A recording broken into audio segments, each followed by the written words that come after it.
বড় ভাই ঢাকা মেডিকেলে নিয়ে গেছি, ঢাকা মেডিকেলে কোনো চিকিৎসা দেয়নি।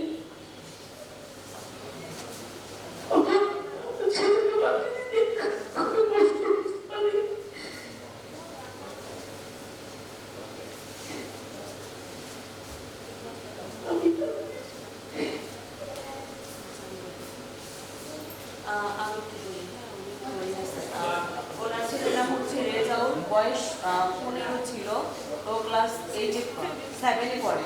তো আদর্শতে আমাদের ওইখানে যাত্রাবাড়িতে আদর্শ স্কুলে পড়ে। তো 51 নং ওয়ার্ড যাত্রাবাড়ি, হ্যাঁ যাত্রাবাড়ি আদর্শ স্কুলে পড়ে। লাস্ট যেদিন 5 তারিখে সরকারি হয় 4 তারিখে, তো ওই দিন ওনার ছেলে আন্দোলনে গেছিল, ওনার অনেক নাম ছিল। যেদিন আর কি ওনার ছেলেটা গুলিবিদ্ধ হয় সেদিন উনি বাসায় ছিল না। তো ছেলের অনেকবার বুঝেছে যে বাবা যায়ও না, যদি সেই ছেলে খুব দেশপ্রেমিক ছিল, ছাত্রদের মানে আসলে ও আন্দোলনে খুব ছিল, অ্যাক্টিভ ছিল। পরে যখন গেছে সন্ধ্যা থেকে গুলি খেয়ে, ওনারা জানে না, রাত্রে 1:30টার দিকে শুনেছে ওনার ছেলে মারা গেছে। তো ওনার একটাই ছেলে, 2টা মেয়ে একটাই ছেলে। আর আমাদের ওইখানে অনেকেই আপনার গুলিবিদ্ধ হয়েছে, আর অনেকে আসছে এখানে।